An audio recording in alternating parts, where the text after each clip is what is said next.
Ano katangkad ang the tallest chicken in the world? Pag-usapan natin. Pero bago yan, gusto ko muna ipaalala sa inyo na available pa po yung ating 28 pesos per kilo na patuka, no? At branded po yun and only available lang dito sa Agrivet natin, no? Maraming bumibili dun sa Agrivet dahil nga sobrang ganda ng patuka and yun po yung pinapakain namin dito sa aming mga alagang manok. Ito yung ating Indio Gigante. Yan. So itong Indio Gigante na to is nasa 3 months old, no? 3 months old mahigit. Yan, mag-performance na rin din to. Yan. Sobrang bata pa, pero ganito na po katangkad. Dalawa to sila magkapatid, no? About sa Indio Gigante, medyo marami na tayo dito sa manukan natin. Pero hindi pa tayo nabibreed. Yan. Dahil nga wala pa akong matured na Indio Gigante. Yan. No, sa ngayon, ito pa lang yung pinakamatanda ko na lalaki na Indio Gigante dito. Yan. Sa babae, may matured na tayo. Pero sa hindi pa siya nangingitlog. Yan. So, yung pinapalabas ko dito kasi marami namang klase ng Indio Gigante, maraming bloodlines, no? Yung mga kilala din dito sa Pilipinas, sa ibang bansa, may mga kilala din. So, yung pinapalabas ko lang dito, no, is flatcombs. Yan, flatcombs po siya. So, flatcombs po, hindi po yan bloodline, no? Katangian lang po yan ng Indio Gigante. So, yung pinaparami ko kasi dito is flatcombs. Yan, kaya nag-uso na naman yung flatcombs na Indio Gigante, no? May mga Indio Gigante na hindi flatcombs, no?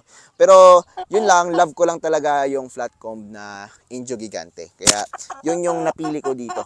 Yan. And alam nyo ba na yung presyo nito is 7,500 pesos kada month old. So hindi po siya affordable na manok, no?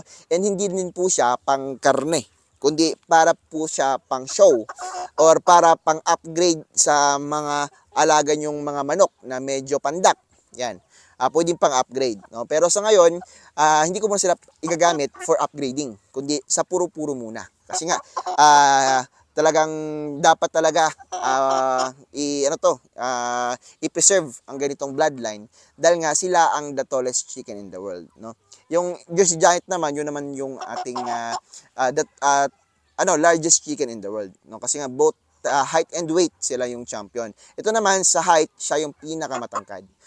Ito po yung iba na 100 cm, 105 cm, yung iba naman is 109 to 110 cm, no?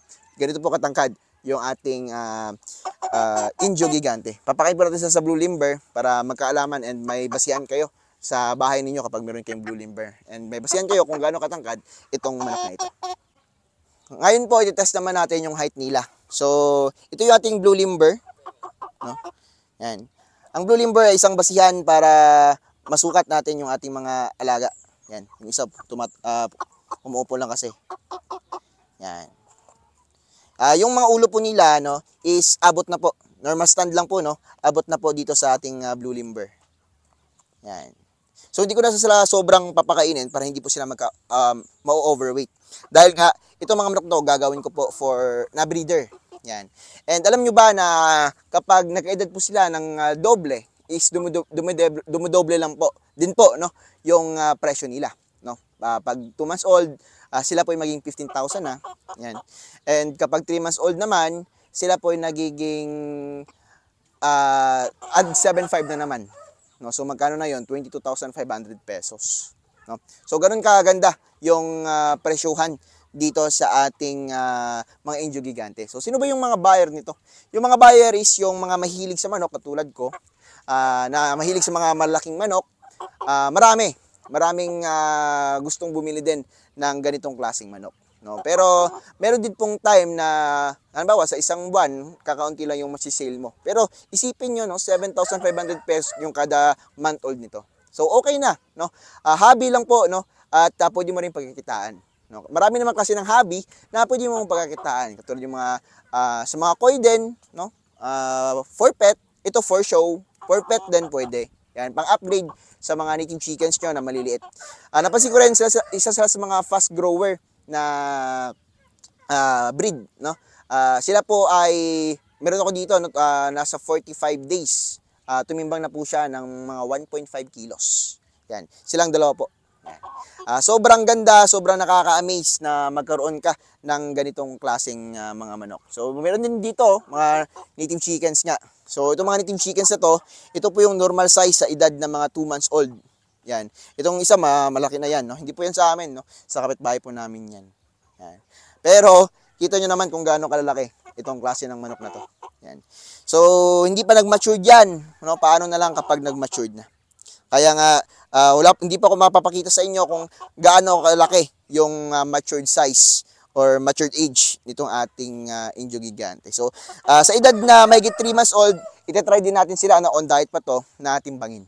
So magte-test naman sa bigat ng ating mga Indio Gigante. Yan, 3 months old mahigit. Yan.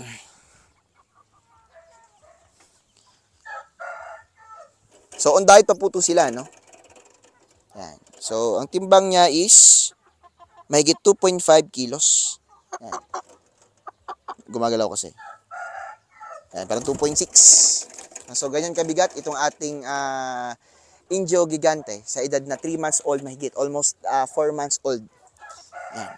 So napakaganda po na ito.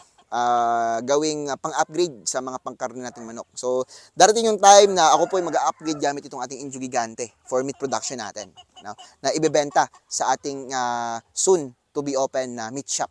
Yan. So, abangan nyo po yung meat shop natin dahil nakaplano na po. No? At doon natin i-dispose yung mga pangkarne nating manok. At doon po kayo makaka-avail ng murang pangkarneng manok. Yan. No? So, meat shop muna tayo bago tayo magpatayo ng restaurant. Yan, kasi nga, natapos na po natin yung agri-vet. So, next na project natin is meat shop. And then, yung ating, restaurant. Yan. Yung price nun ng pagkarne natin, no, is kung ano yung presyo ng native chicken sa palengke. Yan. So, may mga dress tayo and may mga live din po tayo. Yan. So, yung isa naman, titimbangin natin. Ito medyo magaan. Pero di naman nagkakalaga talaga. Yan. Sa pagkain kasi, no, medyo nabibitin siya dun sa kapatid niya. Dahil nga, sabay pa po silang ng kulungan. So, hindi ko pa sila ma-separate dahil parang umiiyak sila kapag siniparate ko. Ito ay nasa mga 2.3 kilos or mahigit. Yan. Steady ka lang muna. Yan. 2.3 mahigit. So, nakaka-amaze yung ganitong timbang ng manok. Yan. Actually, sa dati, no, native chickens, kapag purong organic lang, organic, mais lang yung pinapakain, no, di na diet masyado.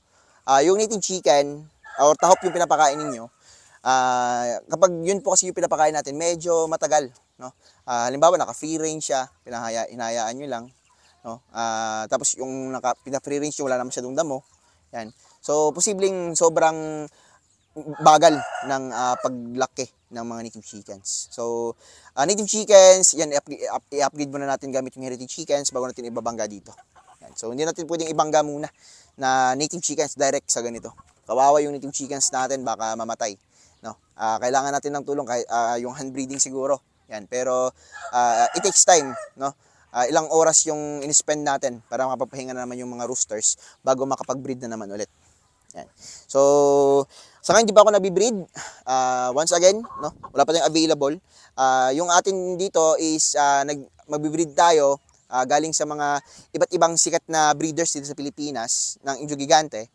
And isi-select natin kung okay ba yung mga na-avail natin sa kanila.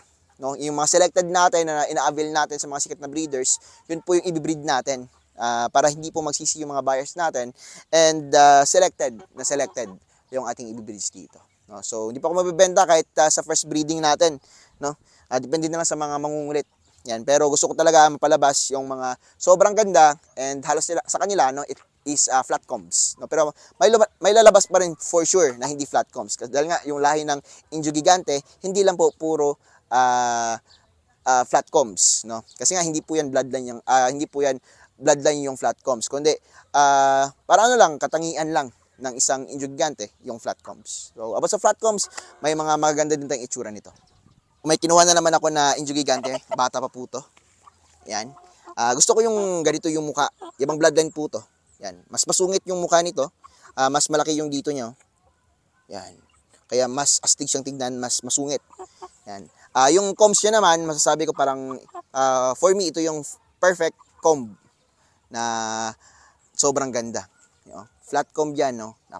Sobrang perfect. So, hindi po yan kinatan, no? Hindi po yan binawasan. Ganyan po talaga yung comb niya. Yan. No? So, abang-abang na lang tayo sa mga projects natin dito na ginagawa for Indio Gigante projects. So, abot naman sa mga giants natin na AMO, no? Ay patuloy pa rin, no? Si Sasuke, umaarangkada, and marami tayong napapalabas sa anak ni Sasuke.